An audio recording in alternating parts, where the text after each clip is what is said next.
Hello, Matthew Mathers. Today we're working just from a paper that says factoring. All this is a mix-up, mash-up of the two previous lessons.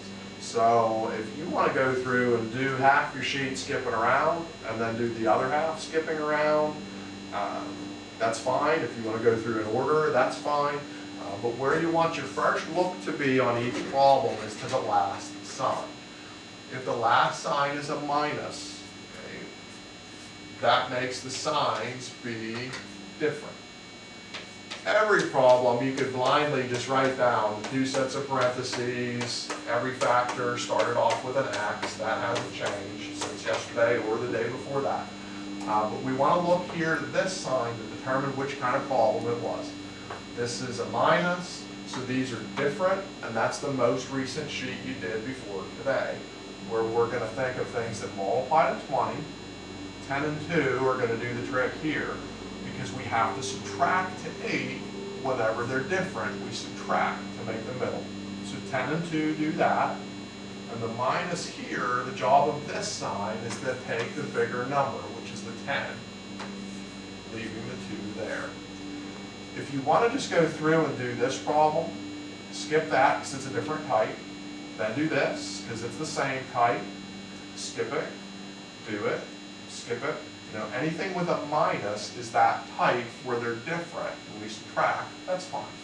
I'm just going to go through in order. Okay, if that's a plus, we're 2 lessons ago. When it's a plus here, these are the same, and they're the same as this one. So they're both pluses. We think of times tables to make 20, but when these are the same, we add to make the middle. So 5 and 4 do that, and when the signs are the same, it doesn't matter where you're putting them, 4, 5, 5, 4, whatever. So minus were 1 day ago, these are different. And when they're different, we're going to subtract to make this number.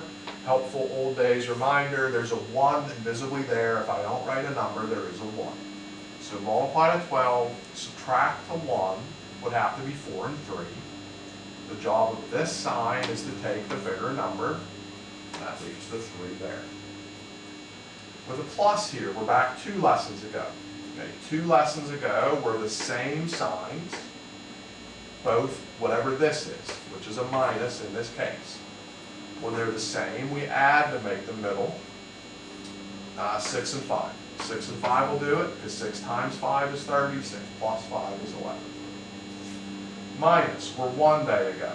We're on the lesson where they're different signs. The lesson where we're subtracting when they're different. So a lot of ways to get 18s, but subtracting to get 3 would have to be 6 and 3. When the signs are different, you can't just stick the numbers wherever. This sign takes the bigger number. So plus takes 6, minus takes 3. Last one with a plus, that means these are the same. They're the same as what came earlier. This sign always has a job. When it's the same problem, we take that twice. On a different problem, it takes the bigger number. With 16, 1 and 16, 4 and 4, 2 and 8, lots of choices. But when the signs are the same, we're adding to make that, and it has to be 8 and 2. When the signs are the same, just put them wherever, 8 and 2, 2 and 8, wherever you want to go.